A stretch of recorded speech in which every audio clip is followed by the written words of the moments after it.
एक बार एक बहुत बड़ा नेता एक साधु के छोटे से आश्रम में गया।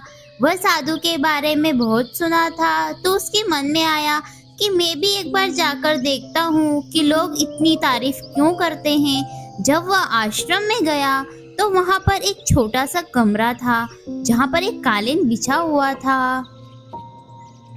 वहाँ पर कुछ लोग बैठे हुए थे और साधु जी सामने बैठे हुए थे। कुछ सवाल जवाब चल रहे थे। वह नेता उस आश्रम में आया और उस नेता के साथ उसके 4 बॉडीगार्ड भी थे और उसकी यह आदत थी कि वह जहाँ भी जाता था लोग अपनी जगह छोड़ देते थे और उसके लिए खड़े हो जाते थे, हाथ जोड़ते थे और सर झुकाते थे।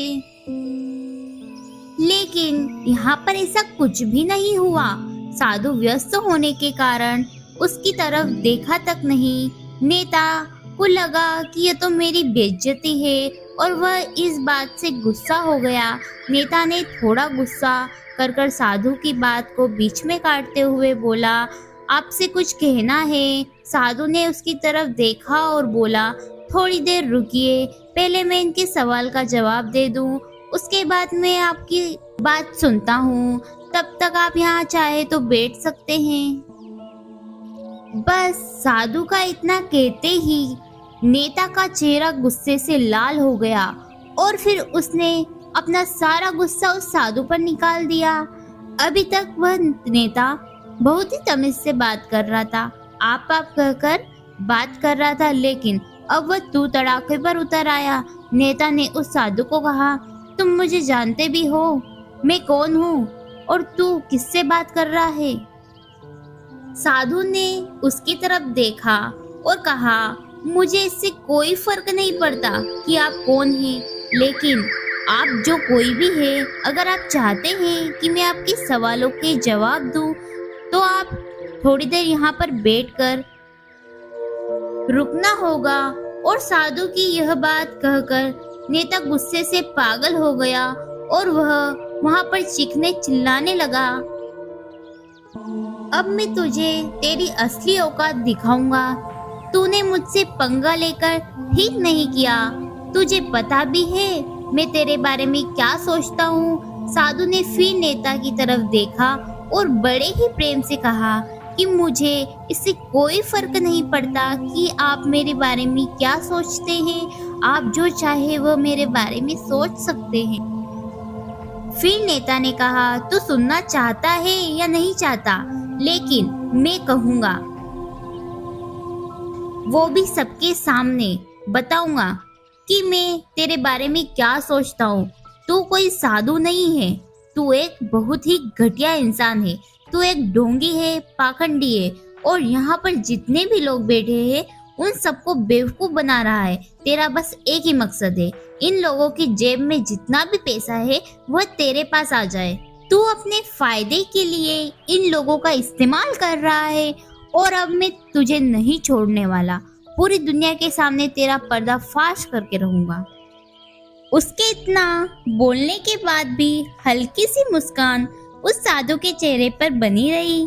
यह देखकर वह और भी तिलमिला गया और उसने कहा, अब बहुत हो गया, अब मैं 1 मिनट भी नहीं रुकने वाला, लेकिन अभी भी तेरे पास एक मौका है। अगर मुझे से माफी मांग लेता है तो मैं तुझे माफ कर दूंगा। इतना सब होने के बाद भी साधु के चेहरे पर एक मुस्कान थी और वह बिल्कुल शांत था। और फिर उन्होंने अपनी आंखें बंद करी और फिर साधु ने अपनी आंखें खोली और हाथ जोड़कर कहा कि मुझे आपसे कोई भी गिला शिकवा नहीं है। आपके लिए मेरे मन में कोई भी गलत ख्याल नहीं है। जो भी मेरे बारे में आपने कहा वह आपकी सोच थी, तो मुझे आप में कोई भी बुराई नजर नहीं आती। मुझे आप बहुत ही भले इंसान लग रहे हैं। और साधु के इतना कहते ही नेता का दिमाग 7वें आसमान पर चढ़ गया।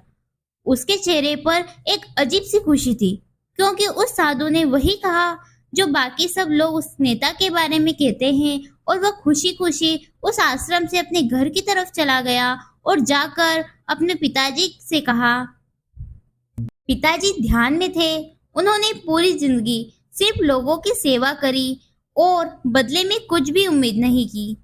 तो थोड़ी देर बाद जब उन्होंने अपनी आंखें खोली और देखा अपने बेटे को अपने साथ बैठे हुए, तो उनके बेटे के चेहरे पर आज एक अजीब सी खुशी थी जो आज से पहले उन्होंने कभी नहीं देखी थी। फिर उन्होंने एक एक करके सब कुछ बताया कि आज क्या हुआ, किस तरह से वह आश्रम गया और वहां पर क्या हुआ, उसने क्या कहा और साधु जी ने क्या कहा। जब उसके पिताजी ने पूरी बात सुनी तो थोड़ा सा मुस्कुराए और अपने बेटे को देख करके बोले कि उन्होंने तुम्हारी तारीफ नहीं करी, क्योंकि उन्होंने वह नहीं कहा कि जो तुम हो, उन्होंने वह कहा कि जो वह खुद है। और तुमने जो भी कुछ उनको कहा वो नहीं कहा कि जो वो है, बल्कि तुमने वह कहा जो तुम खुद हो। यही बात वेदों में भी कही गई है, यथा दृष्टि तथा सृष्टि। यह दुनिया तुम्हें वैसी नहीं दिखती जैसी ये दुनिया है, ये दुनिया वैसी दिखती है तुम्हें जैसे तुम खुद हो। जिनकी नजरें जैसी है उनके लिए यह दुनिया वैसी ही है। तो अगर तुम अपनी दुनिया को बदलना चाहते हो तो उसका सिर्फ एक ही तरीका है, अपनी नजर को बदलो। आपको यह कहानी पसंद आई हो तो हमारे चैनल को सब्सक्राइब करें और अपने दोस्तों को भी सुनाएं।